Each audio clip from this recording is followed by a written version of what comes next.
तो ये मैप दिखाता है कि कितने इंडियन ओरिजिन के लोग इंडिया से बाहर रहते हैं।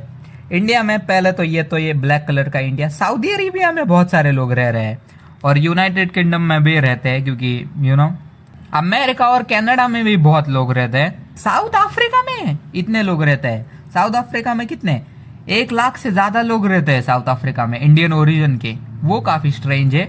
और म्यांमार में कौन जा रहा है भाई? म्यांमार में भी 1 लाख लोग रहते हैं। बुर्ज खलीफा कंपेयर टू वेटिकन सिटी, अगर तुम्हें नहीं पता, वेटिकन सिटी दुनिया का सबसे छोटा देश है और बुर्ज खलीफा दुनिया की सबसे बड़ी बिल्डिंग है। बुर्ज खलीफा वेटिकन सिटी से भी थोड़ी सी लंबी है, नहीं एकदम बिल्कुल सेम है। तो ये मैप अपोजिट साइड दिखाता है, यहाँ पे इंडिया है और यहाँ पे इंडिया की अपोजिट साइड है, साउथ अमेरिका के पास में। मेडागास्कर की कौन सी अपोजिट साइड है? मेडागास्कर किधर है? मेडागास्कर पैसिफिक ओशन में आता है।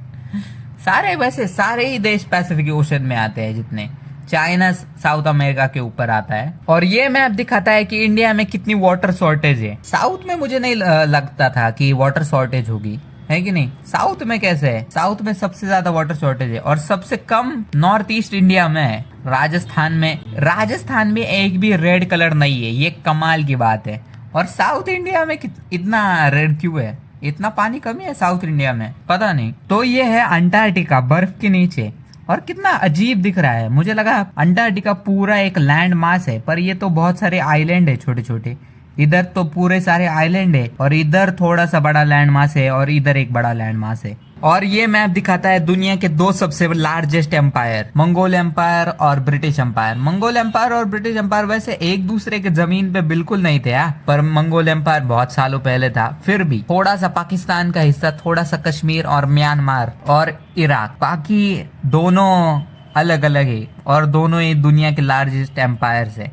और ब्रिटिश एम्पायर वैसे मंगोल एम्पायर से बहुत बड़ा था, 11 मिलियन स्क्वायर किलोमीटर से बड़ा था। ब्रिटिश एम्पायर में था कनाडा, अफ्रीका के सारे देश। और इन्होंने, मुझे ये काफी कमाल का लगता है कि ब्रिटिश एम्पायर ने पूरा अफ्रीका में ऐसे एक लाइन कर दी थी अपनी कॉलोनाइजेशन की। और ब्रिटिश राज तो हमें पता है, और ऑस्ट्रेलिया। और मंगोलिया ने ऐसे थोड़े थोड़े करके नहीं, मतलब छोटे छोटे हिस्से नहीं किए, एक बड़ा सा हिस्सा की, जापान से पूरा लेके पूरा यूरोप तक, पोलैंड के पास है। ये कितना अजीब होगा ना। समझो अगर मंगोल एम्पायर अभी होता तो इंडिया से तुम अगर एक देश में एंटर करते और सीधा जर्मनी पहुंच जाते। और ये मैप दिखाता है कि इंडिया के प्राइम मिनिस्टर कहाँ पे पैदा हुए थे।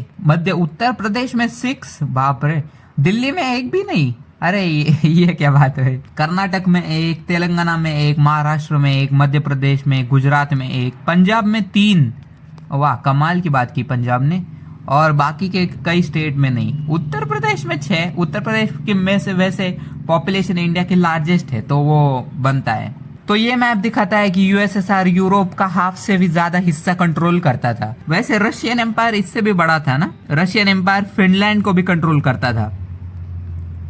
और जर्मनी, वर्ल्ड वॉर 2 में जर्मनी काफी ज्यादा कंट्रोल करता था वैसे। और ये मैप दिखाता है सारी इंडो यूरोपियन लैंग्वेज। तो इंडिया के पहले लैंग्वेज देखते हैं हम, इंडो आर्यन लैंग्वेज, जो पाकिस्तान का आधा हिस्सा काट देती है। और पूरे इंडिया में नहीं, साउथ में अलग लैंग्वेज है।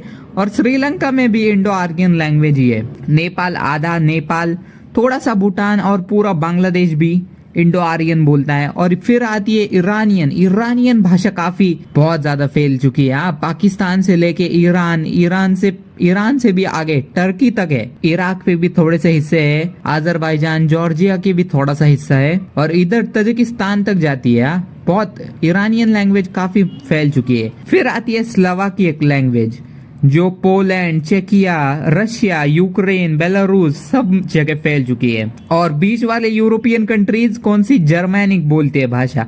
नॉर्वे और स्वीडन जर्मनिक भाषा बोलते हैं, और यूके भी जर्मनिक भाषा, मतलब इंग्लिश एक जर्मनिक भाषा है। हाँ, ये मुझे कभी नया पता चला।